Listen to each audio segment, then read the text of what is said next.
Welcome to the Kill Count, where we tally up the victims in all our favorite horror movies. I'm James A. Janice, and today we're looking at Bloody New Year, a British film released direct-to-video in 1987. Holiday kill counts are often among my favorite episodes, because they give me an excuse to look at unknown, weird-ass films that are sometimes so bizarre they nestle deep into my heart and become cult favorites of mine. It's not cranberry sauce, Artie.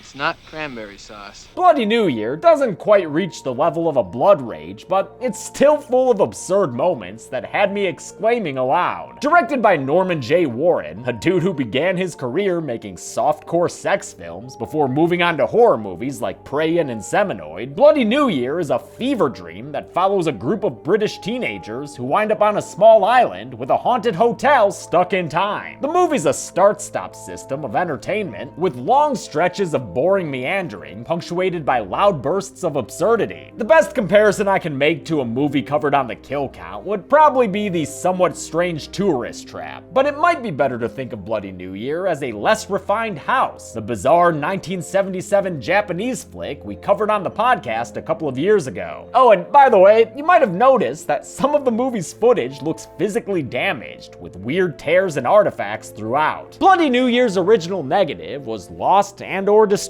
but Vinegar Syndrome, who also made the Ice Cream Man Blu-ray, used the last remaining 35mm print they could find and restored it best they could. It wasn't fully properly preserved though, so sometimes it looks like poop. Glad they were able to salvage the film, or else we'd have lost some kills to history. How many?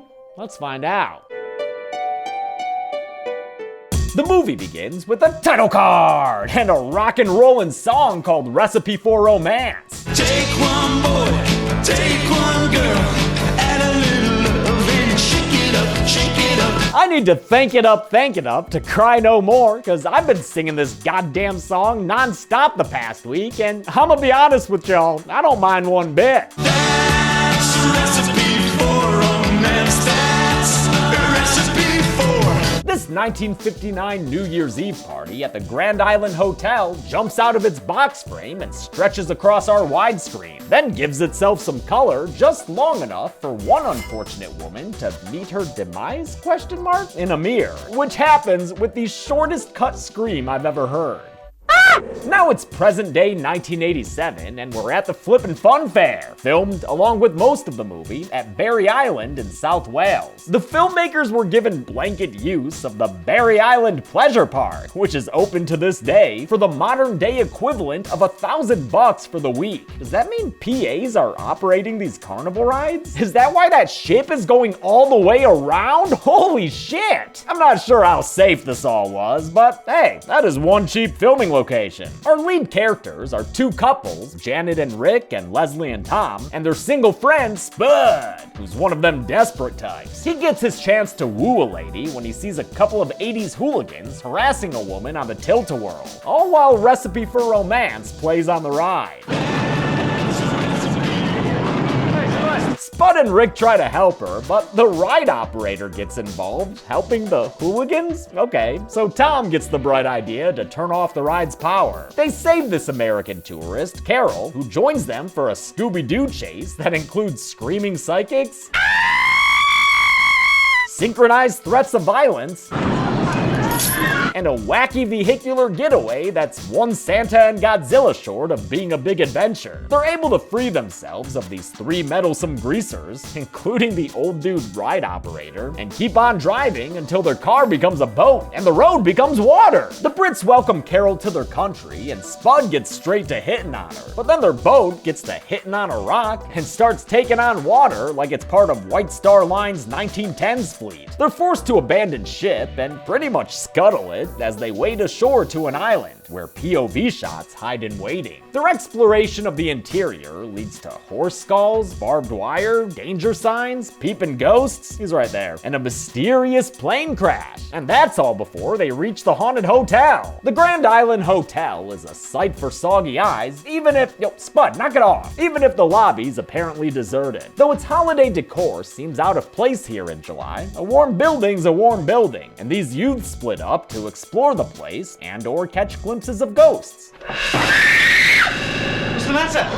There was a face at the window. And then it was gone. Yep, then it was gone, and they went back to ignoring it. You're gonna see that blasé reaction a lot in this movie. Maybe it's a British thing. Stiff upper lip and all that. A hotel housemaid materializes out of thin air and offers the cold Carol a blanket. Or a drop cloth? Y'all looking to paint or something? She tells Carol her new friends are being taken care of, and she ain't lying. Janet's checked herself into a room and is taking a bubble bath. What are these people doing? Acting like they own this place. And was that rubber ducky there already? What is going on? Spud hears music playing and finds a dude duo singing at him from a stage while flashing guitars in his face. These glaring ghosts are played by musicians Chaz Kronk and Tony Fernandez, who had been members of the English band Strawbs in the 60s and 70s before Kronk formed Cry No More in the 80s. Director Norman J. Warren was not a fan of this movie's music, which was put in over his objections. I think these guys are great though.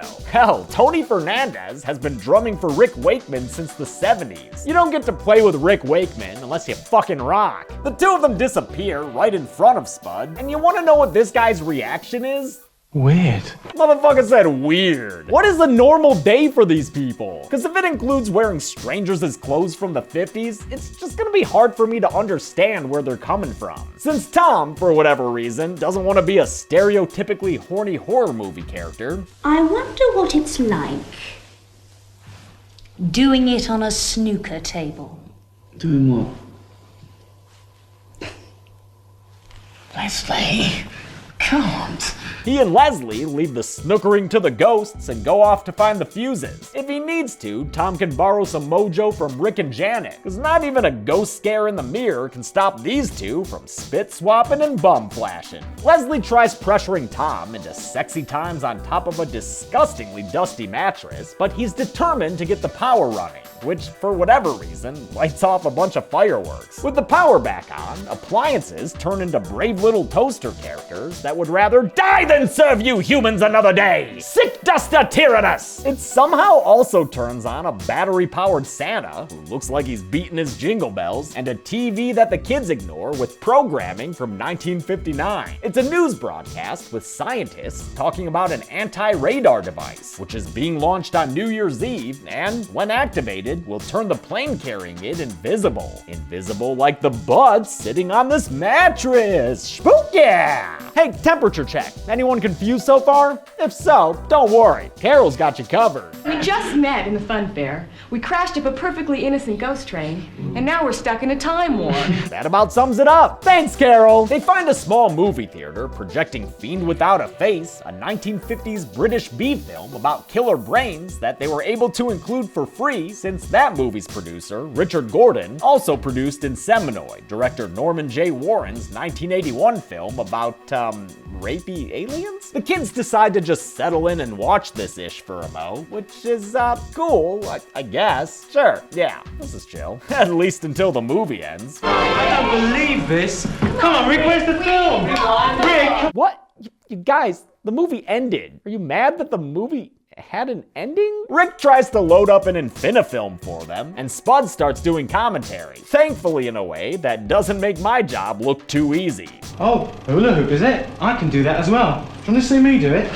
Right, here I go. Try referencing 90s media and using wordplay, dude. That always seems to do the trick. But Spud's no hot potato when it comes to narration, and a character from the film jumps out and starts strangling him against the ground. That finally breaks them all free of their nonchalance. Just in time, too, to see this wild shit.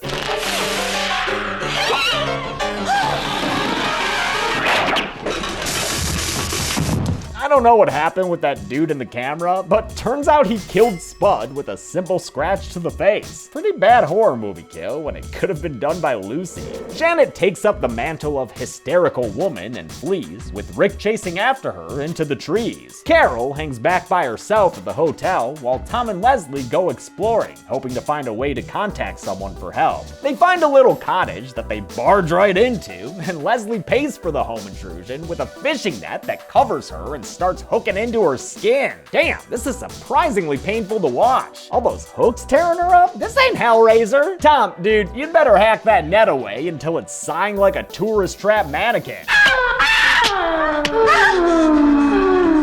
Attaboy. But the danger isn't over for Leslie. Tom, man, you've gotta react to things quicker here. Your girl's getting choked by a seaweed table or some shit. Get in there! He stabs at the monster with a fishing hook, vanquishing it back into its table form. Then something happens, and the scene ends with another abrupt yell. Rick retrieves Janet, and they're headed back to the hotel when they start hearing canned laughter from somewhere nearby. But they're unable to find anyone supplying this merriment. Unless maybe it's them trees that are laughing at you, brah. Phil Collins sounding drums fill the soundtrack as the movie briefly ventures into an Evil Dead style. They show that same action 3 times in a row, which is a little weird, but is it any more weird than that peeping ghost guy? He's right there. It's certainly not more weird than the Invisible Man's footprints on the beach. Oh, wait, hey, with those visuals, now I'm getting more of a Peter Gabriel vibe from the drums. In any case, the parade of weirdness completely flummoxes Rick. They've gone, but why couldn't we see them? He's just like, I don't know. They hear the sound of a plane crashing and see an explosion through the trees. When they track it down, they find a bombed out building with the plane's burning wreckage inside. And the reflective ghost of its pilot. Look out! Oh, I guess he's not. Get the fuck out of here, man! Meanwhile, Carol has her own little adventure after following that housemaid into the lodge. There, she gets trapped in an ice storm briefly, but it ends just as quickly because, she was maybe in a snow globe or something? Shitty snow globe, by the way, there. Hardly any snow. They all get back to the hotel, and Leslie leads them to the cottage, saying Tom needs their help. But Tom's nowhere to be seen. This place is a dead end. Literally, actually. And I read that actor Marc there did the stunt without a harness or any safety mechanism. If you're upset about that, complain to this guy, the old greaser dude who's played by the film's stunt coordinator, Steve Emerson. If he looks familiar, might be because he was in Shaun of the Dead as John, the owner of the Winchester. Him being the stunt coordinator explains why he's in this role, but it's still weird to have this middle-aged guy chasing people around and trying to beat them up. Go balance your checkbook or something, dude. He punches Rick to the ground and then punches straight through Leslie. What? Now she's a zombie? The others watch as Leslie kills this old guy, named Pa apparently, by tossing him straight through the wall. Leslie's now some kind of possessed, which is an appropriate twist, seeing as how Rick's bolo tie kind of makes him look like a priest. Hit her with the holy net, father! Yeah! And the holy flame! Whoa, what many Black Christmas 2019s? What is with these cruel people? The 3 survivors run back to the hotel and start locking it up tight. In the kitchen, Carol and Janet get serenaded by Caveman Rock. Rock with the caveman, do the caveman rock. And then attacked by another one of those greasers named Ace. Carol knocks him out, but Janet still flees in hysteria. And upstairs, she's attacked by the 3rd greaser jumping in through the window. Never wiped your face off once, huh, guy? Possessed Leslie pops out of the ceiling, and wait, where is Janet's actor looking right now? There is a zombie coming out of the ceiling! Why are you looking anywhere but right there? Leslie laughs as she murders this greaser, strangely named the Bear, by twisting his head around. Now, usually head twists are a clean 180, but Leslie keeps going and going and going until she's done a full 720, a regular goddamn Tony Hawk. Janet distances herself from Leslie until the banister buzzard bites onto her arm. What? It's the banister buzzard. Ignore that the effect has a gap in the back. Leslie threateningly approaches Janet and will only be stopped if she gets shot in a way that makes her stomach fart.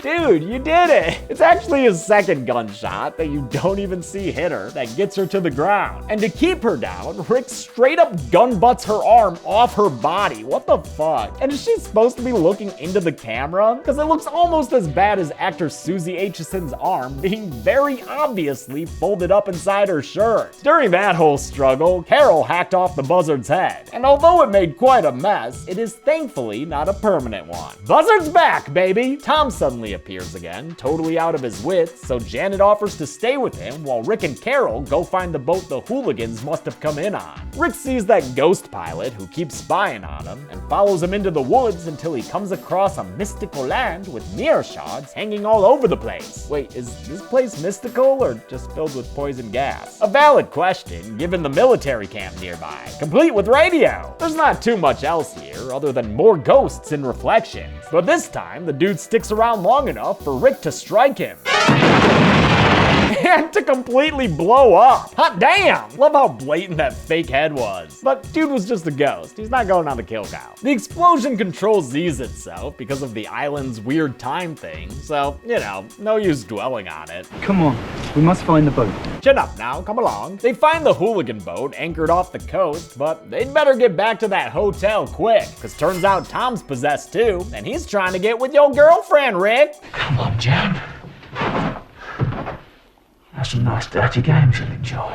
She buries him beneath a Christmas tree and flees into an elevator, the door of which she uses to smash Tom's hand apart. You know, this movie's got better gore than I'd expect. Oh shit, the elevator tears off Tom's arm too? Yeah, this movie kinda rips. Though Rick and Carol have returned, Janet's stuck in this elevator, which apparently only goes to the squishy floor. Arms attack her from the elevator wall, but this poor production. The cheap latex tears, completely ruining the effect. Nightmare on Elm Street, this ain't. When the elevator finally returns to the ground floor, Janet is gone, seemingly absorbed into its walls. You gonna be okay, Rick? No!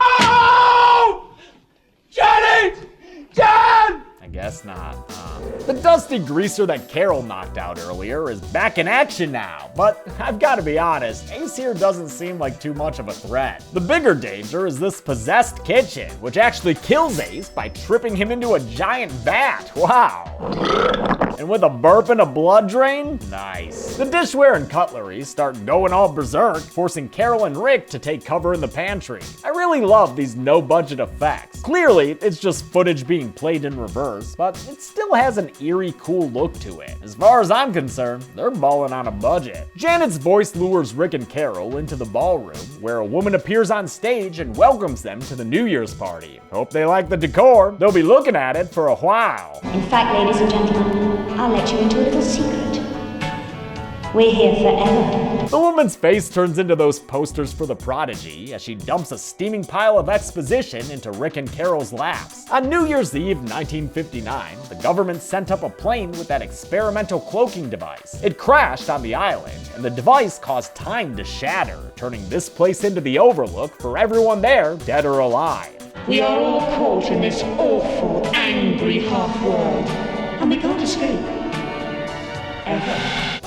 Ever? Jeez, ever. I know! Rick and Carol are chased around by ghosts, with all their friends and spuds making an appearance. There's a blinky special effects showcase in the game room for a bit, and then the two of them hop onto a snooker table so they can ride it away and Blow this pop stand! Good idea. This place is lame with its runny latex.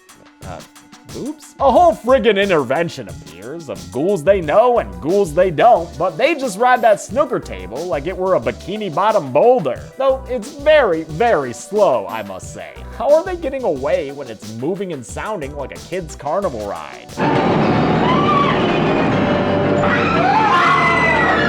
They slide down the snooker table and somehow wind up back outside. Wow, what a life-alteringly weird experience that was.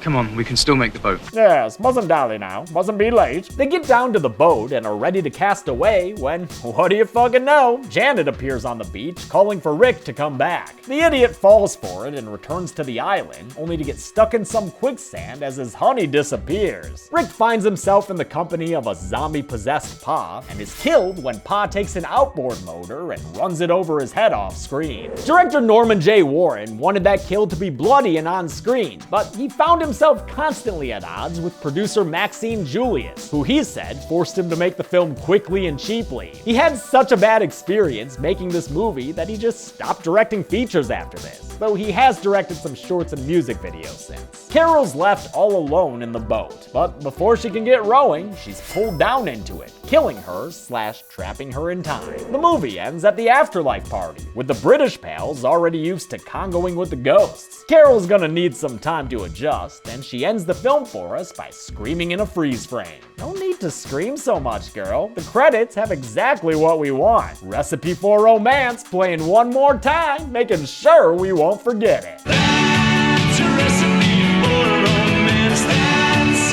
a recipe for romance. How many kills will we be ending this wild year on? Let's find out and get to the numbers. Oh yeah! Happy New Year! That was a big one. Oh shit.